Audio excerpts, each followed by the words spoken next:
Tapi pidato pelantikannya, berikan saya 100 peti mati, yang 99 akan saya pakai buat koruptor, yang 1 akan saya pakai sendiri kalau kamu lihat saya tidak benar. Luar biasa. Yang diperlukan sekarang ini keteladanan, hulama'uhum, sikap ngayomi, mencari jalan keluar, bukan memamerkan kekuasaan, memamerkan kekuatan, arogansi, menghormati perbedaan. Itu ciri demokrasi. Hadirin hadirat ma'asyiral muslimin yang saya cintai, ada sebuah cerita pendek. Seorang pengendara sepeda motor ditangkap oleh Pak polisi, lalu diperiksa. Ini motor siapa? Pinjam Pak. Helm? Pinjam. SIM? Pinjam. Kata Pak polisi, tidak boleh begini. Marah yang naik sepeda motor. Pak polisi bagaimana? Kok tidak boleh? Yang punya saja bilang boleh.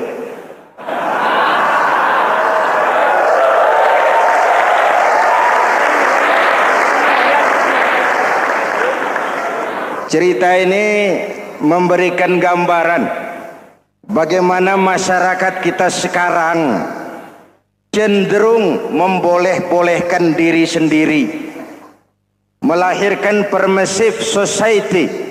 Masyarakat serba boleh dengan ukuran sakarepe dewe. Itu sebabnya agama diturunkan. Dalam contoh yang indah, Rasul memberikan gambaran bahwa Islam ini bagaikan sebuah bangunan yang komponen pokoknya 5. Bunyal Islamu ala khamsin. Islam dibangun di atas 5 komponen pokok.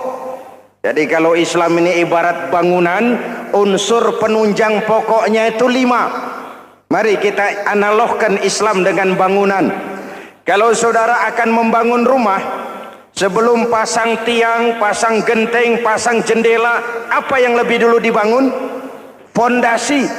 Kalau Islam ibarat bangunan, fondasinya adalah syahadatu an la ilaha illallah wa anna muhammadar rasulullah. Ini fondasi. Jikalau kuat fondasi, aman bangunan. Jikalau rapuh fondasi, lentur dan luntur bangunan. Maka kuat atau tidak kuatnya bangunan Islam kita bergantung kepada keyakinan dasar tadi, fondasi. Saya bersaksi tidak ada Tuhan selain Allah, artinya saya tidak akan menyembah kecuali hanya kepada Allah. Orang yang benar fondasinya beres sujudnya. Kalau saya yakin tidak ada Tuhan selain Allah, saya tidak akan minta rezeki kecuali hanya kepada Allah. Orang yang benar fondasinya, giat bekerjanya, jauh dari tipu menipu, jauh dari renten, jauh dari riba, jauh dari korupsi, jauh dari judi. Keyakinan memberikan warna terhadap bentuk kepribadian. Kalau saya yakin tidak ada Tuhan selain Allah, saya tidak akan pernah takut kecuali hanya kepada Allah. Saya tidak akan melarikan persoalan kecuali hanya kepada Allah. Saya tidak akan menggantungkan hidup kecuali hanya kepada Allah. Saya tidak akan minta tolong kecuali hanya kepada Allah. Meresap ke dalam jiwa. Untuk keyakinan seperti ini, orang-orang tua kita dahulu berlinang air mata, bersimbah darah, bahkan berkorban nyawa, melaksanakan hijrah untuk mempertahankan keyakinan. Ini intan paling mahal dan ini mutiara paling berharga. Zaman boleh berubah, tapi pondasi tidak boleh goyah. Masa boleh berganti, tapi pondasi jangan sampai mati. Karena iman kita hidup, untuk iman kita berjuang, dan dalam iman kita ingin kembali menghadap Allah Subhanahu. Masih ingat cerita tentang Bilal? Masih? Mengulang kaji saja. Bilal itu budak sahaya. Ketika masuk Islam dipanggil oleh majikannya. Bilal, iya bos. Saya dengar kamu masuk Islam ya? Iya bos. Kok berani-beraninya kamu masuk Islam? Memangnya kamu budak siapa Bilal?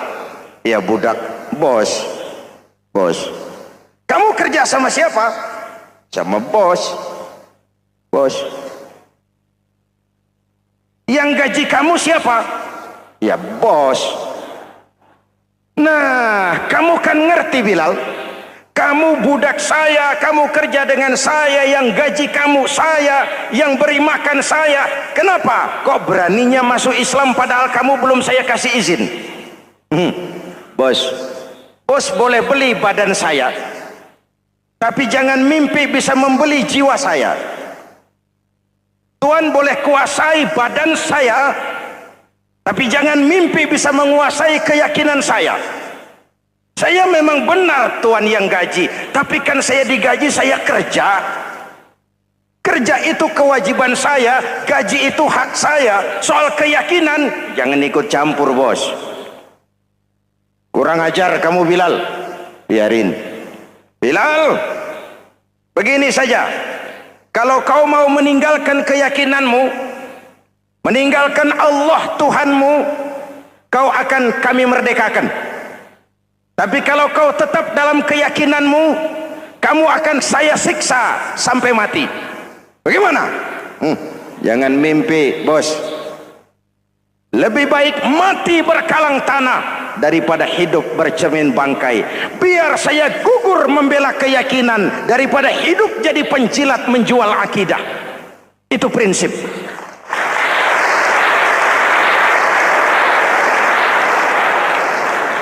Gendeng kamu. Ayo siksa. Tangannya diikat, dihimpit dengan batu berat, dijemur dengan terik matahari padang pasir, terkelupas kulitnya, mengalir darah dari sekujur badannya, pecah bibirnya. Ayo Bilal, tetap bertuhan Allah dan kau akan mati di sini, atau kembali ke agama lama, kau jadi merdeka. Dari bibir yang pecah itu cuma keluar Allahu Ahad. Bilal budak badannya, merdeka jiwanya, maka namanya ditulis dengan tinta emas dalam sejarah.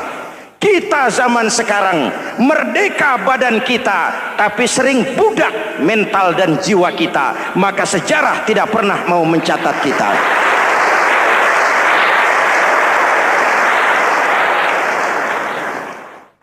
Ma'asyiral muslimin yang saya cintai, fondasi sudah.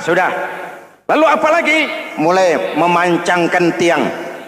Tiangnya 5. Ada tiang namanya zuhur, asar, maghrib, subuh, isya. Tetapi agar bangunan menjadi kuat, ada tiang-tiang tambahan. Namanya rawatib dan nawafil. Rawatib itu ba'diyah atau qobliyah, nawafil itu di luar itu. Agar bangunan menjadi kuat, dibentuk pribadi lewat sholat. Apa filsafatnya? Pertama, sholat itu simbol penyerahan total kepada Allah. Kita ini sudah kontrak. Innallaha astara minal mu'minina anfusahum wa amwalahum bi anna lahumul jannah. Allah telah membeli dari orang-orang mukmin diri mereka, harta mereka, bagi mereka adalah surga. Penjual kita orang beriman, pembeli Allah, dagangannya amwal dan anfus, harganya adalah surga. Jelas? Penyerahan total itu dimulai dengan takbiratul ihram. Shalli fardal isya, Allahu akbar. Arahkan mata ke tempat kita sujud. Jangan lupa kalau sudah di atas, lupa dengan yang di bawah. Sudah jadi genteng, petatang peteteng di atas. Lalu bilang, merasa capek sendiri, kata genteng, kepada tiang, tiang kamu si enak, kata genteng, saya setengah mati di atas, kehujanan, kepanasan, kadang-kadang anak-anak nakal saya disambitin. Kata tiang, saudara genteng, ngomong jangan sembarangan ya.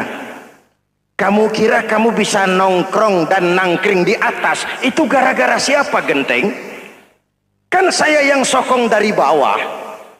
Kamu jadi pejabat tinggi, jadi anggota ini, anggota itu, kami rakyat yang angkat. Jangan sudah di atas kami ditekan. Jangan agama dijadikan topeng untuk kepentingan pribadi. Berpolitik untuk kepentingan agama, ayo. Tapi menjual agama untuk kepentingan politik, itu yang merusak agama.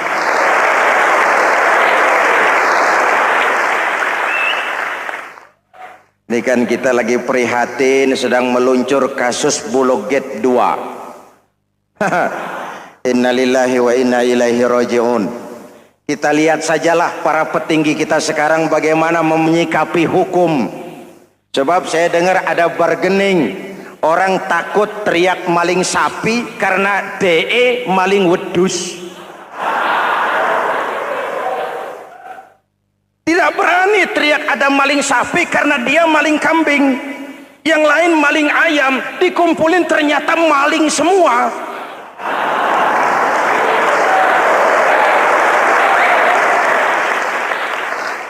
Hadirin yang saya hormati, ini melukai rasa keadilan.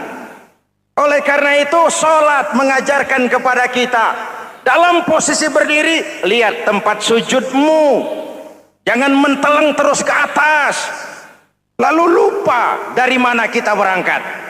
Itulah maknanya tawadhu, rendah hati, tidak melonjak angku dan sombong.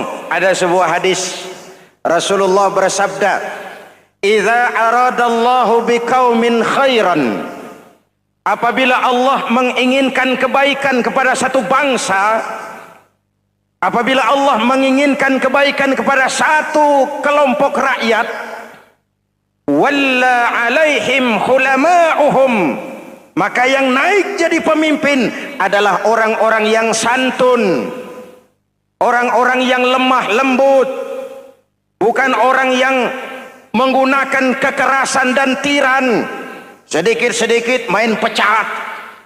Itu terlambat lahir. Mestinya lahir di zaman Hitler, mestinya lahir di zaman Benito Mussolini, atau kalau mau lebih klasik lagi di zaman Fir'aun. Kalau Allah menginginkan kebaikan kepada satu masyarakat, satu bangsa, satu negara, naiklah orang-orang yang santun, yang ngayomi, yang menjadi solusi dan jalan keluar untuk kepentingan rakyatnya, mampu memberikan keteladanan. Saya tertarik dengan pidato Presiden Cina pada saat dilantik. Cina, Presiden Cina pasti tidak tahu Pancasila,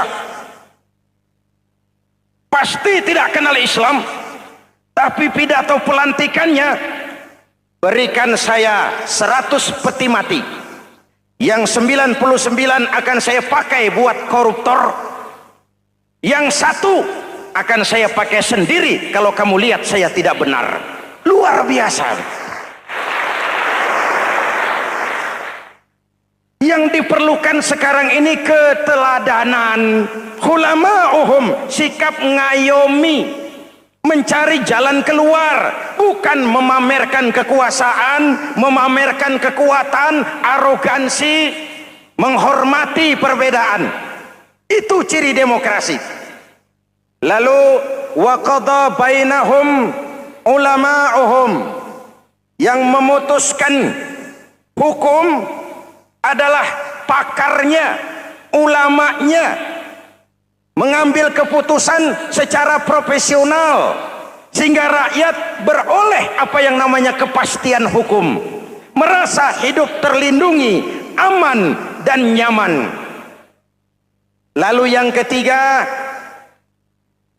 wa ja'alal mala fi askhiyaihim, peredaran harta pergerakan ekonomi berada di tangan orang-orang yang pemurah, yang tidak mau kaya sendiri, tidak mau senyum di atas penderitaan orang lain, menari di atas bangkai saudaranya. Hadirin yang saya hormati, ini cirinya. Tapi sebaliknya kata Nabi, wa idza aradallahu biqaumin syarran, apabila Allah menghendaki kejelekan, keburukan bagi satu bangsa, walla alaihim sufahauhum, yang naik jadi pemimpin orang-orang durjana, orang-orang kurang ajar, tapi dipoles dengan topeng yang bagus. Ini musim topeng. Musim apa? Topeng. Topeng itu apa perlunya? Menyembunyikan wajah asli. Sekarang ini Dracula berwajah Arjuna. Ini musim topeng. Kita rakyat harus hati-hati dan punya filter, mampu memilah dan memilih. Walla alaihim sufahauhum wa qada bainahum juhaluhum, yang memutuskan hukum, yang mengambil keputusan orang-orang bodoh. Wa ja'alal mala fi bukhalaihim, peredaran harta, peredaran ekonomi jatuh di tangan orang-orang yang bakhil, yang tidak punya konsep menciptakan kemakmuran yang merata bagi seluruh rakyat Indonesia.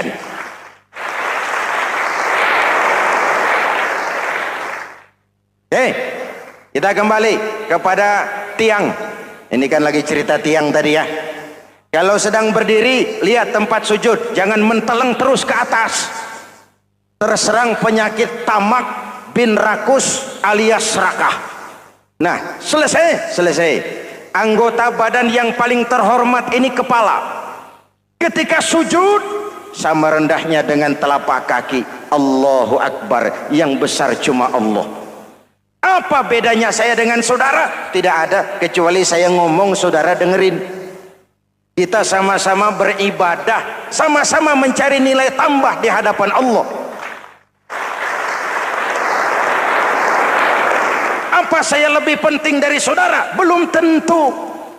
Apa saya lebih hebat dari saudara? Belum tentu. Perasaan lebih penting, lebih hebat, lebih jago setan. Jelas? Ayo tundukkan kepala, dia sama rendahnya dengan telapak kaki kita. Yang besar cuma Allah. Allahu Akbar. Lalu diakhiri dengan menebarkan salam. Assalamualaikum warahmatullah. Assalamualaikum warahmatullah. Menebarkan salam, mewujudkan rasa aman, damai, bukan menimbulkan keresahan. Hadirin yang saya hormati, ini karakteristik kita. Selesai sholat, kembali ke masyarakat, ajaran salam diterjemahkan. Apa? Rasulullah sallallahu alaihi wasallam bersabda, "Ufsus salam, wasilul arham, wa at'imut ta'am, wa sallu bil laili wan nasu niyam, tadkhulul jannata bisalam." Pertama, ufsus salam, tebarkan salam. Tebarkan salam itu bukan cuma kalau ketemu orang assalamualaikum, assalamualaikum. Iya, itu zahirnya. Tetapi hidup di tengah masyarakat memberikan rasa aman, rasa damai, menjadi pengayom bagi lingkungan, menjadi rahmah bagi semesta. Dalam Islam jangankan manusia, binatang saja dilindungi kok. Betul? Betul? Coba kalau belajar istinja itu kan makruh buang air kecil di tanah yang berlubang. Kenapa? Pertama, melindungi binatang yang ada dalam lubang. Siapa tahu di lubang yang saudara kencingi ada semut sedang rapat membahas Bologet jilid 2. Apa dosanya lalu mati dikencingi? Ini namanya rahmatan lis semut. Binatang saja dilindungi. Ada hadis, kalau kamu menyembelih hewan, sembelilah dengan cara yang terbaik. Jangan menyembelih ayam dengan pisau tumpul. Ini ajaran apa? Ajaran tentang peri kebinatangan. rahmatan, memberikan rahmah, salam, keselamatan dan kedamaian kepada masyarakat lingkungan. Itu misi seorang muslim.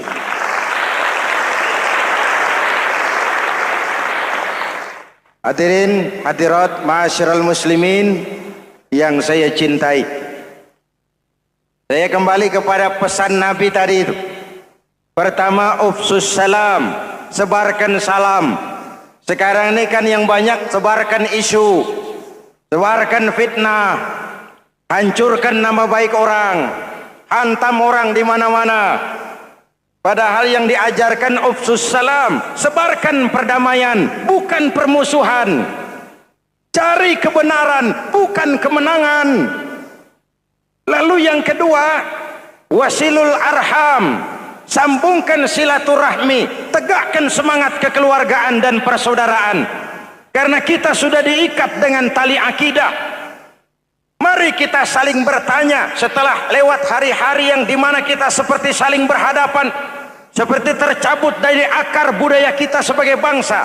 Semangat gotong royong, semangat kekeluargaan makin lentur dan luntur, dan perlu kita angkat kembali ke permukaan.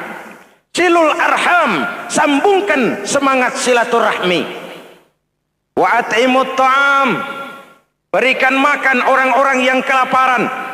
Mempunyai kepekaan dan kepedulian. Jangan menari di atas penderitaan orang, jangan tersenyum di atas isak tangis tetangga. At'imut ta'am, mempunyai kepedulian yang tinggi. Wasallu bil laili wan nasu niyam, bangunlah di keheningan malam ketika orang sedang tidur. Istilah saya, kalau mau telepon Allah, jangan lupa nomor teleponnya itu 44342. Jumlahnya 17. Zuhur, asar, maghrib, isya, subuh 44342. Jangan ragu-ragu, kalau angka cukup telepon sambung. Kalau angka kurang, hati-hati salah sambung. Pak, mau sambung yang lebih cepat bagaimana? Bisa, selain nomor itu, coba pakai sambungan langsung jarak jauh, namanya SLJJ. Kapan? Tengah malam. Kenapa tengah malam? Lebih murah. Lebih murah. Saluran kosong, telepon jarang yang pakai, orang banyak tidur. Wa minal laili fatahajjad bihi nafilatan lak asa ayyab'atsaka rabbuka maqaman mahmuda. Nun, di keheningan malam bangun. Seperti bapak-bapak, ibu-ibu sering bangun tengah malam ya Bu? Ya. Ngapain?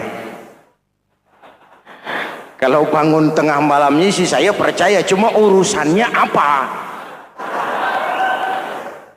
Kira bangun tengah malam mau tahajud, malaikat sudah mau nulis, cuma buang air kecil, tidur lagi.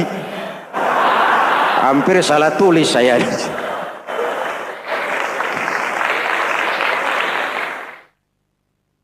Baik, fondasi sudah Pak, tiang siap. Lalu apa lagi? Nah, rumah itu supaya ada batas, perlu pagar, dinding, tembok. Yang jadi batas, dinding, tembok, puasa. Asyamu junnatun, puasa adalah dinding, benteng yang menyelamatkan manusia jangan sampai menyentuh wilayah lain. Ada batas-batas dan norma yang diindahkan. Selesai, tembok, dinding, selesai. Pagar, selesai. Lah rumah itu supaya bersih, kan harus ada kamar mandi, jendela, pintu, yang fungsinya membersihkan zakat.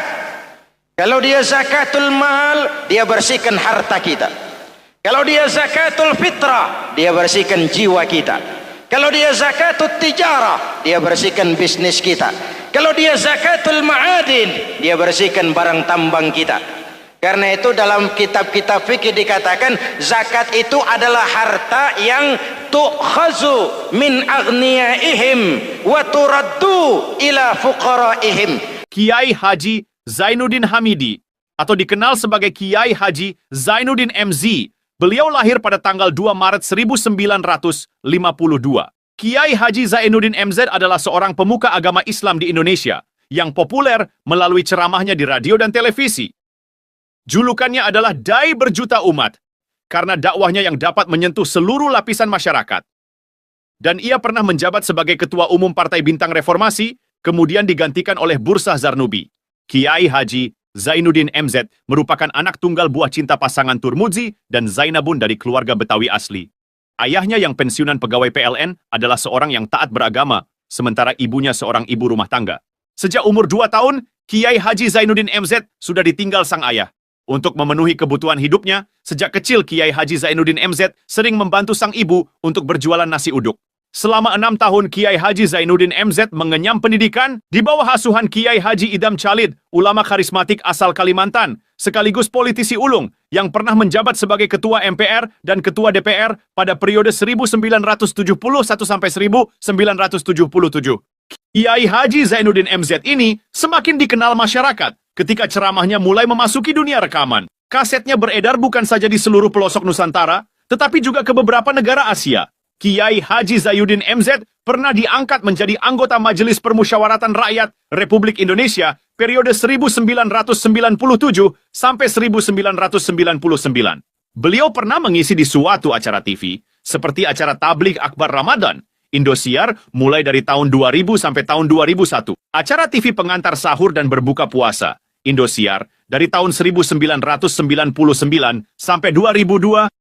Dakwah puasa acara TV SCTV dari tahun 1991 sampai 2001. Kiai Haji Zainuddin MZ meninggal dunia pada 5 Juli 2011 dalam perjalanan menuju Rumah Sakit Pusat Pertamina karena serangan jantung dan gula darah. Ia meninggal setelah sarapan bersama keluarga di rumahnya Gandaria 1, Kebayoran Baru, Jakarta Selatan. Itulah biografi singkat dari beliau. Mari kita kirimkan Al-Fatihah untuk beliau, Kiai Haji Zainuddin MZ. Jikalau kuat fondasi, aman bangunan. Jikalau rapuh pondasi, lentur dan luntur bangunan. Maka kuat atau tidak kuatnya bangunan Islam kita bergantung kepada keyakinan dasar tadi, fondasi. Saya bersaksi tidak ada Tuhan selain Allah, artinya saya tidak akan menyembah kecuali hanya kepada Allah. Orang yang benar fondasinya beres sujudnya. Kalau saya yakin tidak ada Tuhan selain Allah, saya tidak akan minta rezeki kecuali hanya kepada Allah. Orang yang benar fondasinya, giat bekerjanya, jauh dari tipu menipu, jauh dari renten, jauh dari riba, jauh dari korupsi, jauh dari judi. Keyakinan memberikan warna terhadap bentuk kepribadian. Kalau saya yakin tidak ada Tuhan selain Allah, saya tidak akan pernah takut kecuali hanya kepada Allah. Saya tidak akan melarikan persoalan kecuali hanya kepada Allah. Saya tidak akan menggantungkan hidup kecuali hanya kepada Allah.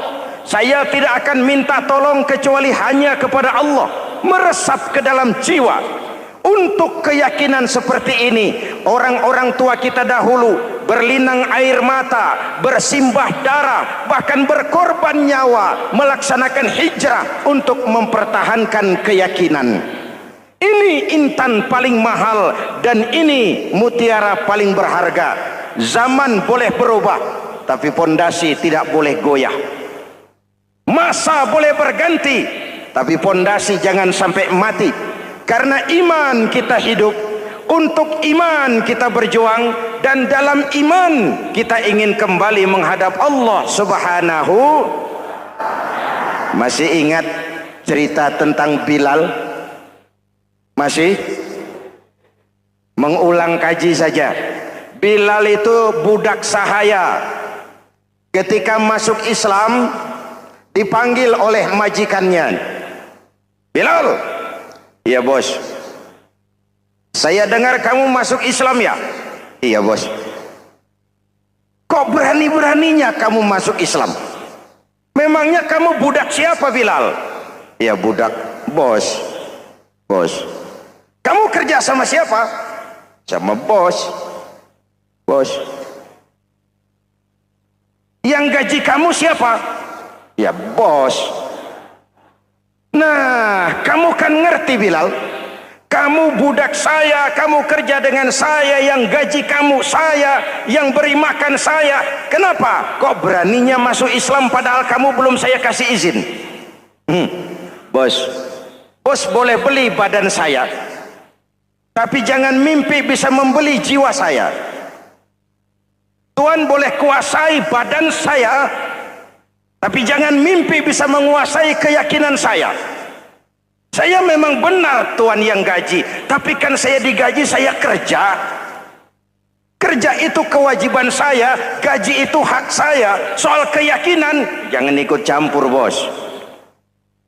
Kurang ajar kamu Bilal. Biarin. Bilal, begini saja. Kalau kau mau meninggalkan keyakinanmu, meninggalkan Allah Tuhanmu, kau akan kami merdekakan. Tapi kalau kau tetap dalam keyakinanmu, kamu akan saya siksa sampai mati. Bagaimana? Jangan mimpi bos. Lebih baik mati berkalang tanah daripada hidup bercermin bangkai. Biar saya gugur membela keyakinan daripada hidup jadi penjilat menjual akidah. Itu prinsip.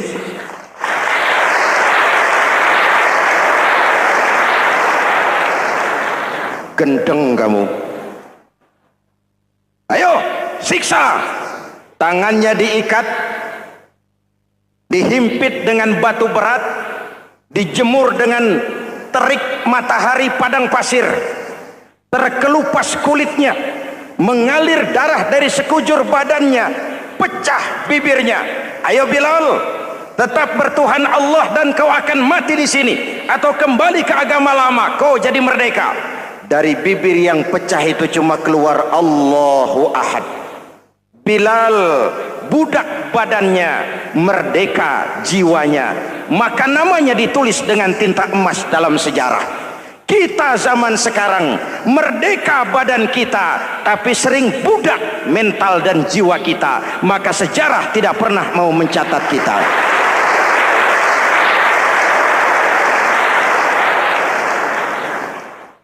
Masyarul muslimin yang saya cintai, fondasi sudah. Lalu apa lagi? Mulai memancangkan tiang. Tiangnya 5. Ada tiang namanya zuhur, asar, maghrib, subuh, isya. Tetapi agar bangunan menjadi kuat, ada tiang-tiang tambahan. Namanya rawatib dan nawafil. Rawatib itu ba'diyah atau qobliyah, nawafil itu di luar itu. Agar bangunan menjadi kuat, dibentuk pribadi lewat solat. Apa filsafatnya? Pertama, solat itu simbol penyerahan total kepada Allah. Kita ini sudah kontrak. Innallaha astara minal mu'minina anfusahum wa amwalahum bi anna lahumul jannah. Allah telah membeli dari orang-orang mukmin diri mereka, harta mereka, bagi mereka adalah surga. Penjual kita orang beriman, pembeli Allah, dagangannya amwal dan anfus, harganya adalah surga. Jelas? Penyerahan total itu dimulai dengan takbiratul ihram. Shalli fardal isya, Allahu akbar. Arahkan mata ke tempat kita sujud. Jangan lupa kalau sudah di atas, lupa dengan yang di bawah. Sudah jadi genteng, petatang peteteng di atas. Lalu bilang, merasa capek sendiri, kata genteng kepada tiang. Tiang, kamu sih enak, kata genteng. Saya setengah mati di atas. Kehujanan, kepanasan, kadang-kadang anak-anak nakal saya disambitin. Kata tiang, saudara genteng, ngomong jangan sembarangan ya. Kamu kira kamu bisa nongkrong dan nangkring di atas, itu gara-gara siapa genteng? Kan saya yang sokong dari bawah. Kamu jadi pejabat tinggi, jadi anggota ini, anggota itu. Kami rakyat yang angkat, jangan sudah di atas kami ditekan. Jangan agama dijadikan topeng untuk kepentingan pribadi. Berpolitik untuk kepentingan agama, ayo. Tapi menjual agama untuk kepentingan politik, itu yang merusak agama.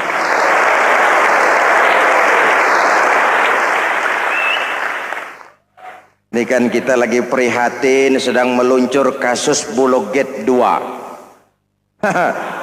Innalillahi wa inna ilaihi raji'un. Kita lihat sajalah para petinggi kita sekarang bagaimana menyikapi hukum. Sebab saya dengar ada bargaining, orang takut teriak maling sapi karena DE maling wedus. Tidak berani teriak ada maling sapi karena dia maling kambing. Yang lain maling ayam, dikumpulin ternyata maling semua.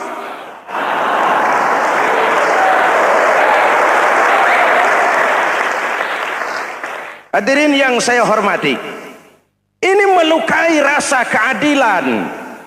Oleh karena itu sholat mengajarkan kepada kita, dalam posisi berdiri, lihat tempat sujudmu, jangan menteleng terus ke atas lalu lupa dari mana kita berangkat. Itulah maknanya tawadhu, rendah hati, tidak melonjak angku dan sombong. Ada sebuah hadis Rasulullah bersabda, "Idza aradallahu biqaumin khairan." Apabila Allah menginginkan kebaikan kepada satu bangsa, apabila Allah menginginkan kebaikan kepada satu kelompok rakyat, walla alaihim khulama'uhum, maka yang naik jadi pemimpin adalah orang-orang yang santun, orang-orang yang lemah lembut, bukan orang yang menggunakan kekerasan dan tiran. Sedikit-sedikit main pecat, itu terlambat lahir. Mestinya lahir di zaman Hitler, mestinya lahir di zaman Benito Mussolini, atau kalau mau lebih klasik lagi di zaman Fir'aun. Kalau Allah menginginkan kebaikan kepada satu masyarakat, satu bangsa, satu negara, naiklah orang-orang yang santun, yang ngayomi, yang menjadi solusi dan jalan keluar untuk kepentingan rakyatnya, mampu memberikan keteladanan. Saya tertarik dengan pidato Presiden Cina pada saat dilantik. Cina, Presiden Cina pasti tidak tahu Pancasila, pasti tidak kenal Islam, tapi pidato pelantikannya, berikan saya 100 peti mati, yang 99 akan saya pakai buat koruptor, yang satu akan saya pakai sendiri kalau kamu lihat saya tidak benar. Luar biasa. Yang diperlukan sekarang ini keteladanan, khulama'uhum, sikap ngayomi, mencari jalan keluar, bukan memamerkan kekuasaan, memamerkan kekuatan, arogansi, menghormati perbedaan. Itu ciri demokrasi.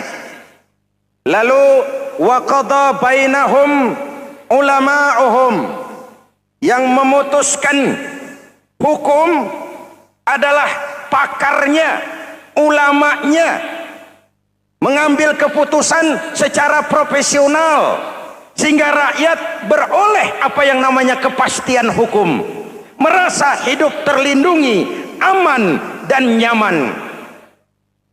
Lalu yang ketiga,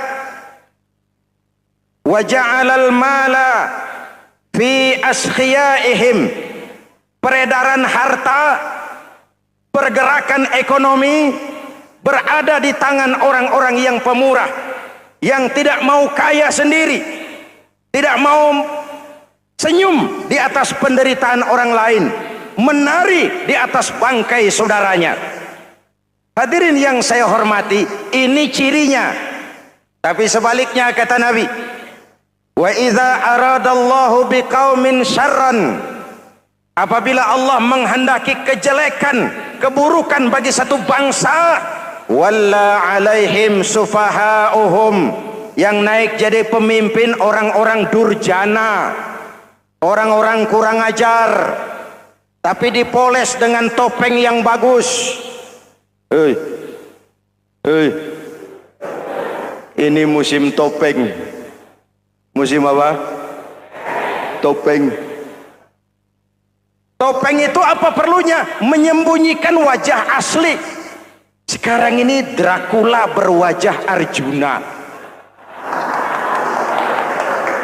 Ini musim topeng. Kita rakyat harus hati-hati dan punya filter, mampu memilah dan memilih. Walla alaihim sufaha'uhum wa qada bainahum juhaluhum. Yang memutuskan hukum, yang mengambil keputusan orang-orang bodoh. Wa ja'alal mala fi bukhalaihim. Peredaran harta, peredaran ekonomi jatuh di tangan orang-orang yang bakhil, yang tidak punya konsep menciptakan kemakmuran yang merata bagi seluruh rakyat Indonesia.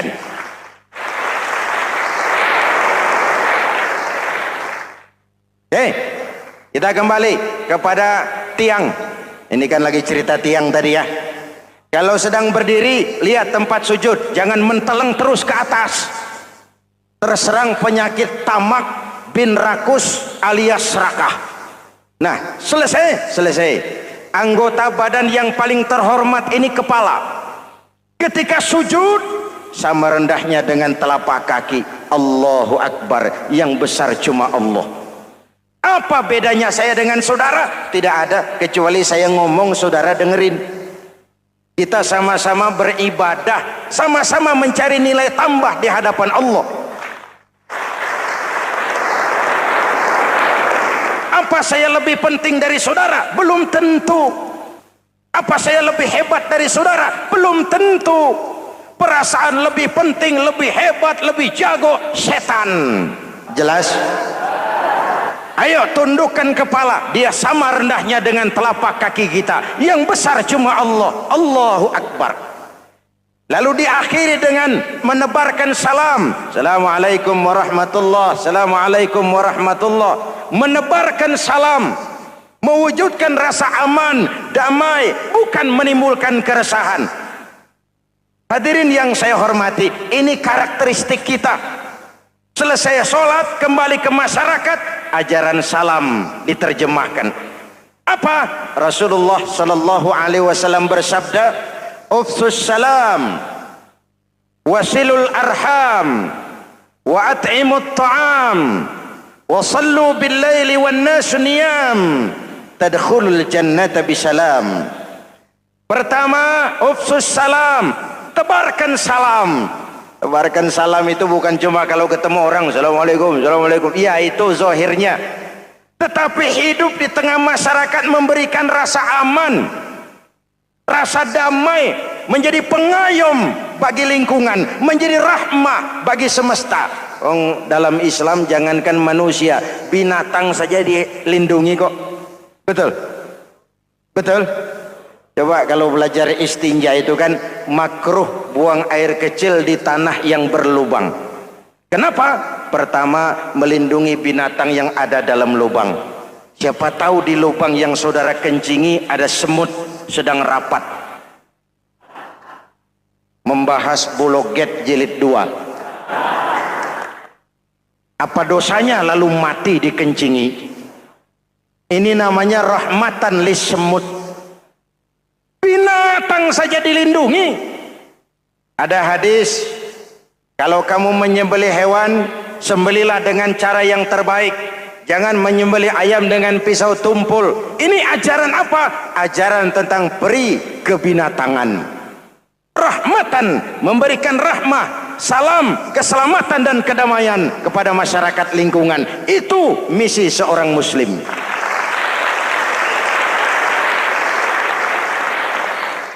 Hadirin hadirat ma'asyiral muslimin yang saya cintai, saya kembali kepada pesan Nabi tadi itu. Pertama, ufsus salam, sebarkan salam. Sekarang ini kan yang banyak sebarkan isu, sebarkan fitnah, hancurkan nama baik orang, hantam orang di mana-mana. Padahal yang diajarkan ufsus salam, sebarkan perdamaian, bukan permusuhan. Cari kebenaran, bukan kemenangan. Lalu yang kedua, wasilul arham, sambungkan silaturahmi, tegakkan semangat kekeluargaan dan persaudaraan. Karena kita sudah diikat dengan tali akidah. Mari kita saling bertanya setelah lewat hari-hari yang dimana kita seperti saling berhadapan, seperti tercabut dari akar budaya kita sebagai bangsa. Semangat gotong royong, semangat kekeluargaan makin lentur dan luntur, dan perlu kita angkat kembali ke permukaan. Silul arham, sambungkan semangat silaturahmi. Wa at'imut ta'am, berikan makan orang-orang yang kelaparan. Mempunyai kepekaan dan kepedulian. Jangan menari di atas penderitaan orang, jangan tersenyum di atas isak tangis tetangga. At'imut ta'am, mempunyai kepedulian yang tinggi. Wasallu bil laili wan nasu niyam, bangunlah di keheningan malam ketika orang sedang tidur. Istilah saya, kalau mau telepon Allah, jangan lupa nomor teleponnya itu 44342. Jumlahnya 17. Zuhur, asar, maghrib, isya, subuh 44342.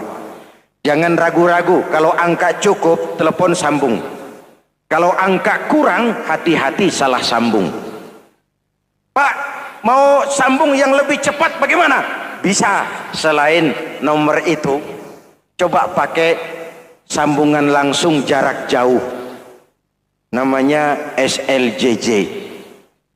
Kapan? Tengah malam. Kenapa tengah malam? Lebih murah. Lebih murah. Saluran kosong, telepon jarang yang pakai, orang banyak tidur. Wa minal laili fatahajjad bihi nafilatan lak asa ayyab'atsaka rabbuka maqaman mahmuda. Nun di keheningan malam, bangun. Seperti bapak-bapak, ibu-ibu sering bangun tengah malam ya Bu? Ya. Ngapain? Kalau bangun tengah malamnya sih saya percaya, cuma urusannya apa? Kira bangun tengah malam mau tahajud, malaikat sudah mau nulis, cuma buang air kecil, tidur lagi. Hampir salah tulis saya.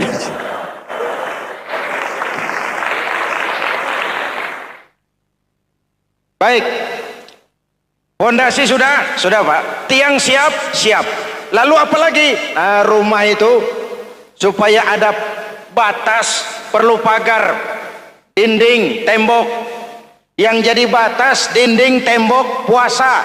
Asyamu junnatun, puasa adalah dinding, benteng yang menyelamatkan manusia jangan sampai menyentuh wilayah lain. Ada batas-batas dan norma yang diindahkan. Selesai, tembok, dinding, selesai. Pagar, selesai. Lah rumah itu supaya bersih, kan harus ada kamar mandi, jendela, pintu, yang fungsinya membersihkan zakat. Kalau dia zakatul mal, dia bersihkan harta kita. Kalau dia zakatul fitrah, dia bersihkan jiwa kita. Kalau dia zakatul tijarah, dia bersihkan bisnis kita. Kalau dia zakatul ma'adin, dia bersihkan barang tambang kita. Karena itu dalam kitab-kitab fikih dikatakan zakat itu adalah harta yang tu'khazu min aghniyaihim wa turaddu ila fuqaraihim. Jikalau kuat fondasi, aman bangunan. Jikalau rapuh fondasi, lentur dan luntur bangunan. Maka kuat atau tidak kuatnya bangunan Islam kita bergantung kepada keyakinan dasar tadi, fondasi. Saya bersaksi tidak ada Tuhan selain Allah, artinya saya tidak akan menyembah kecuali hanya kepada Allah. Orang yang benar fondasinya beres sujudnya. Kalau saya yakin tidak ada Tuhan selain Allah, Saya tidak akan minta rezeki kecuali hanya kepada Allah. Orang yang benar fondasinya, giat bekerjanya, jauh dari tipu menipu, jauh dari renten, jauh dari riba, jauh dari korupsi, jauh dari judi. Keyakinan memberikan warna terhadap bentuk kepribadian. Kalau saya yakin tidak ada Tuhan selain Allah, saya tidak akan pernah takut kecuali hanya kepada Allah. Saya tidak akan melarikan persoalan kecuali hanya kepada Allah. Saya tidak akan menggantungkan hidup kecuali hanya kepada Allah. Saya tidak akan minta tolong kecuali hanya kepada Allah. Meresap ke dalam jiwa. Untuk keyakinan seperti ini, orang-orang tua kita dahulu berlinang air mata, bersimbah darah, bahkan berkorban nyawa, melaksanakan hijrah untuk mempertahankan keyakinan. Ini intan paling mahal dan ini mutiara paling berharga. Zaman boleh berubah, tapi pondasi tidak boleh goyah. Masa boleh berganti, tapi pondasi jangan sampai mati. Karena iman kita hidup, untuk iman kita berjuang, dan dalam iman kita ingin kembali menghadap Allah Subhanahu. Masih ingat cerita tentang Bilal? Masih? Mengulang kaji saja. Bilal itu budak sahaya.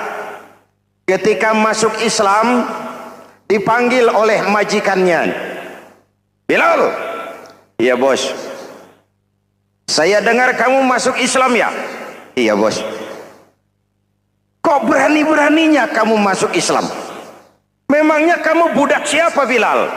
Iya budak bos. Bos. Kamu kerja sama siapa?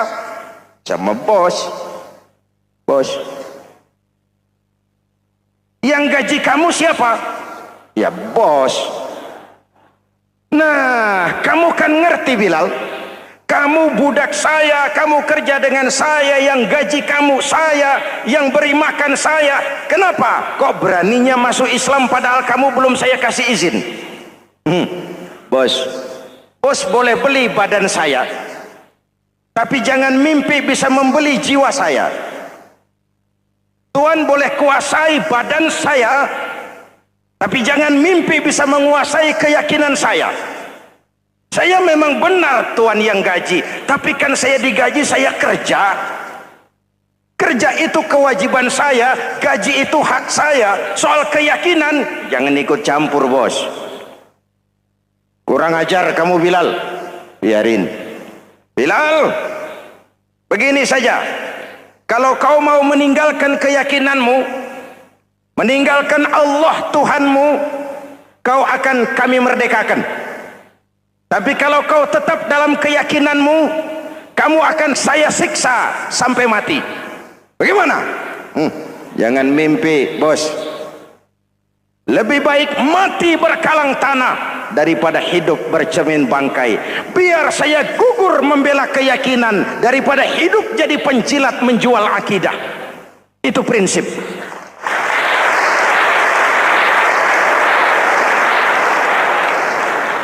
Gendeng kamu. Ayo siksa. Tangannya diikat, dihimpit dengan batu berat, dijemur dengan terik matahari padang pasir, terkelupas kulitnya, mengalir darah dari sekujur badannya, pecah bibirnya. Ayo Bilal, tetap bertuhan Allah dan kau akan mati di sini, atau kembali ke agama lama, kau jadi merdeka. Dari bibir yang pecah itu cuma keluar Allahu Ahad. Bilal budak badannya, merdeka jiwanya, maka namanya ditulis dengan tinta emas dalam sejarah. Kita zaman sekarang merdeka badan kita, tapi sering budak mental dan jiwa kita, maka sejarah tidak pernah mau mencatat kita.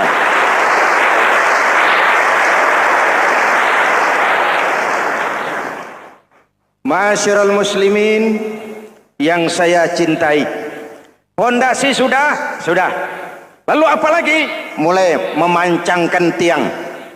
Tiangnya 5. Ada tiang namanya zuhur, asar, maghrib, subuh, isya. Tetapi agar bangunan menjadi kuat, ada tiang-tiang tambahan, namanya rawatib dan nawafil. Rawatib itu ba'diyah atau qobliyah, nawafil itu di luar itu. Agar bangunan menjadi kuat, dibentuk pribadi lewat sholat. Apa filsafatnya? Pertama, sholat itu simbol penyerahan total kepada Allah. Kita ini sudah kontrak. Innallaha astara minal mu'minina anfusahum wa amwalahum bi anna lahumul jannah. Allah telah membeli dari orang-orang mukmin diri mereka, harta mereka, bagi mereka adalah surga. Penjual kita orang beriman, pembeli Allah, dagangannya amwal dan anfus, harganya adalah surga. Jelas? Penyerahan total itu dimulai dengan takbiratul ihram. Shalli fardal isya, Allahu akbar. Arahkan mata ke tempat kita sujud. Jangan lupa kalau sudah di atas, lupa dengan yang di bawah. Sudah jadi genteng, petatang peteteng di atas. Lalu bilang, merasa capek sendiri, kata genteng kepada tiang. Tiang, kamu sih enak, kata genteng. Saya setengah mati di atas. Kehujanan, kepanasan, kadang-kadang anak-anak nakal saya disambitin. Kata tiang, saudara genteng, ngomong jangan sembarangan ya. Kamu kira kamu bisa nongkrong dan nangkring di atas, itu gara-gara siapa genteng? Kan saya yang sokong dari bawah. Kamu jadi pejabat tinggi, jadi anggota ini, anggota itu. Kami rakyat yang angkat, jangan sudah di atas kami ditekan. Jangan agama dijadikan topeng untuk kepentingan pribadi. Berpolitik untuk kepentingan agama, ayo. Tapi menjual agama untuk kepentingan politik, itu yang merusak agama.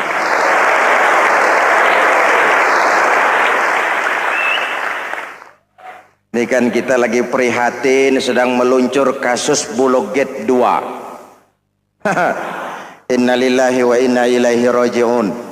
Kita lihat sajalah para petinggi kita sekarang bagaimana menyikapi hukum. Sebab saya dengar ada bargaining, orang takut teriak maling sapi karena DE maling wedus. Tidak berani teriak ada maling sapi karena dia maling kambing. Yang lain maling ayam, dikumpulin ternyata maling semua.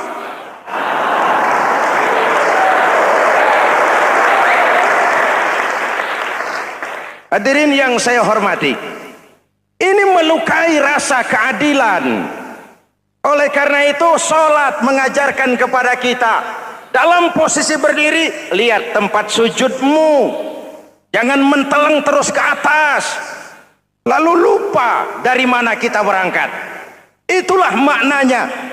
Tawadhu, rendah hati, tidak melonjak angku dan sombong. Ada sebuah hadis, Rasulullah bersabda, idza aradallahu biqaumin khairan, apabila Allah menginginkan kebaikan kepada satu bangsa, apabila Allah menginginkan kebaikan kepada satu kelompok rakyat, walla alaihim hulama'uhum, maka yang naik jadi pemimpin adalah orang-orang yang santun, orang-orang yang lemah lembut, bukan orang yang menggunakan kekerasan dan tiran.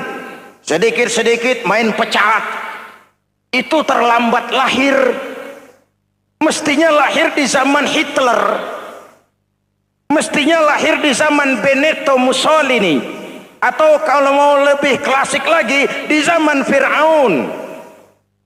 Kalau Allah menginginkan kebaikan kepada satu masyarakat, satu bangsa, satu negara, naiklah orang-orang yang santun, yang ngayomi, yang menjadi solusi dan jalan keluar untuk kepentingan rakyatnya, mampu memberikan keteladanan. Saya tertarik dengan pidato Presiden Cina pada saat dilantik. Cina, Presiden Cina pasti tidak tahu Pancasila, pasti tidak kenal Islam, Tapi pidato pelantikannya, berikan saya 100 peti mati, yang 99 akan saya pakai buat koruptor, yang satu akan saya pakai sendiri kalau kamu lihat saya tidak benar. Luar biasa.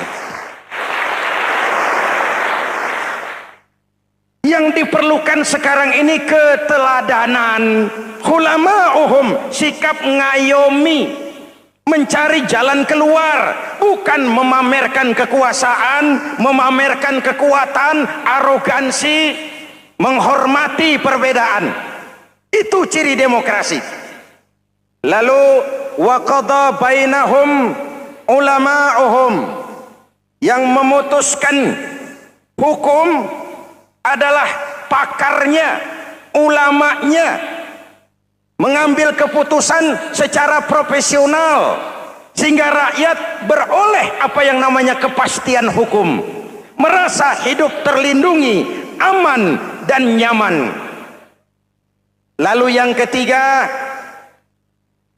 wa ja'alal mala fi askhiyaihim, peredaran harta, pergerakan ekonomi berada di tangan orang-orang yang pemurah, yang tidak mau kaya sendiri, tidak mau senyum di atas penderitaan orang lain, menari di atas bangkai saudaranya.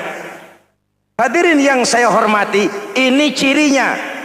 Tapi sebaliknya kata Nabi, wa idza aradallahu biqaumin syarran, apabila Allah menghendaki kejelekan, keburukan bagi satu bangsa, walla alaihim sufaha'uhum, yang naik jadi pemimpin orang-orang durjana, orang-orang kurang ajar, tapi dipoles dengan topeng yang bagus. Hei, ini musim topeng. Musim apa? Topeng. Topeng itu apa perlunya? Menyembunyikan wajah asli. Sekarang ini Dracula berwajah Arjuna. Ini musim topeng. Kita rakyat harus hati-hati dan punya filter, mampu memilah dan memilih. Walla alaihim sufaha'uhum wa qada bainahum juhaluhum, yang memutuskan hukum, yang mengambil keputusan orang-orang bodoh. Wa ja'alal mala fi bukhalaihim, peredaran harta, peredaran ekonomi jatuh di tangan orang-orang yang bakhil, yang tidak punya konsep menciptakan kemakmuran yang merata bagi seluruh rakyat Indonesia.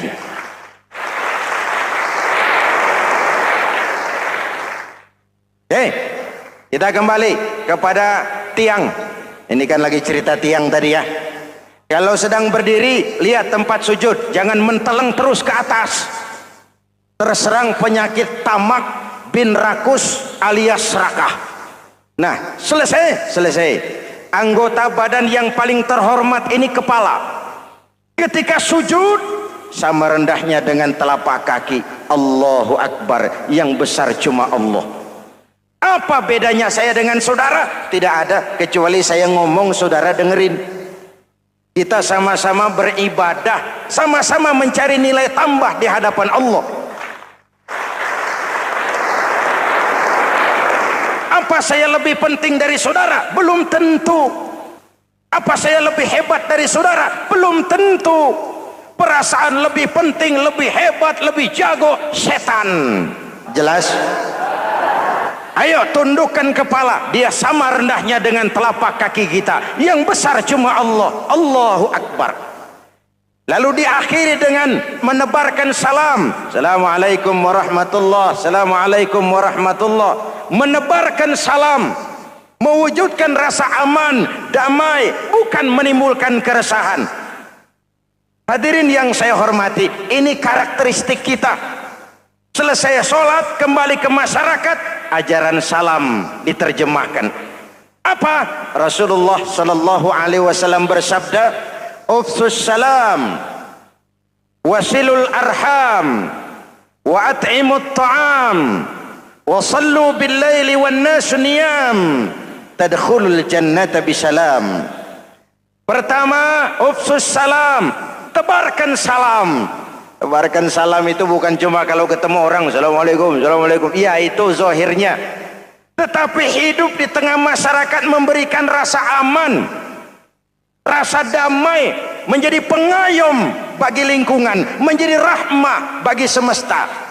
Dalam Islam jangankan manusia, binatang saja dilindungi kok. Betul? Betul? Coba kalau belajar istinja itu kan makruh buang air kecil di tanah yang berlubang. Kenapa? Pertama, melindungi binatang yang ada dalam lubang. Siapa tahu di lubang yang saudara kencingi ada semut sedang rapat. Membahas Bologet jilid 2. Apa dosanya lalu mati dikencingi? Ini namanya rahmatan lis semut. Binatang saja dilindungi. Ada hadis, kalau kamu menyembelih hewan, sembelilah dengan cara yang terbaik. Jangan menyembelih ayam dengan pisau tumpul. Ini ajaran apa? Ajaran tentang peri kebinatangan. Rahmatan, memberikan rahmah, salam, keselamatan dan kedamaian kepada masyarakat lingkungan. Itu misi seorang muslim.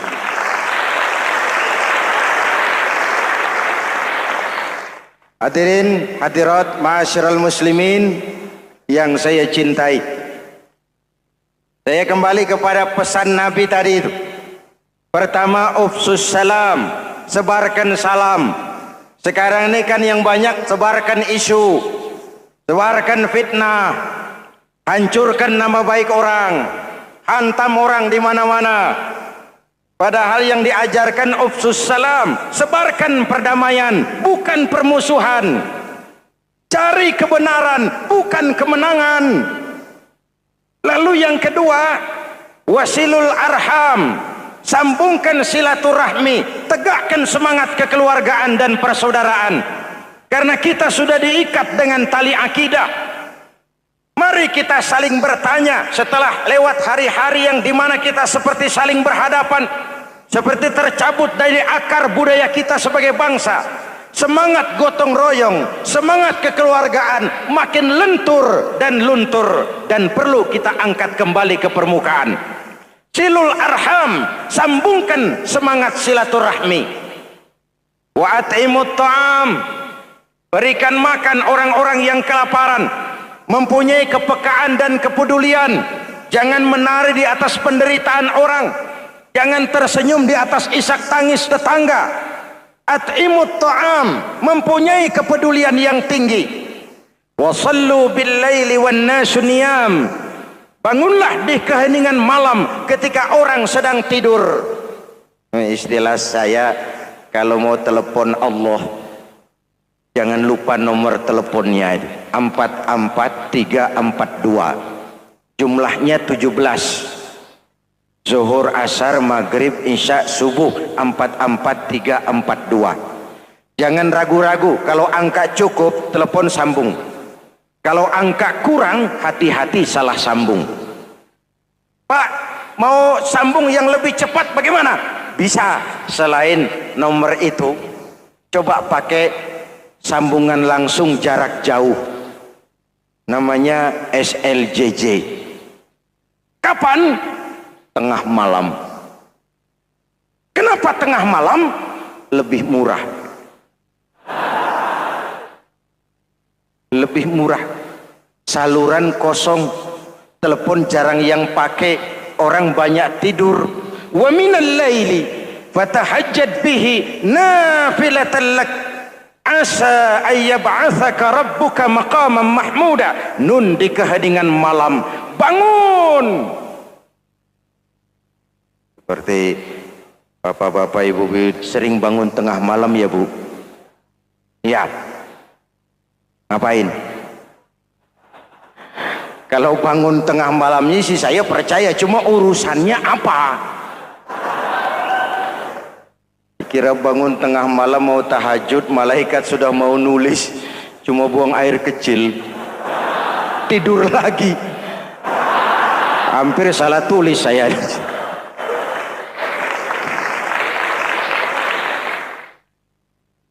Baik.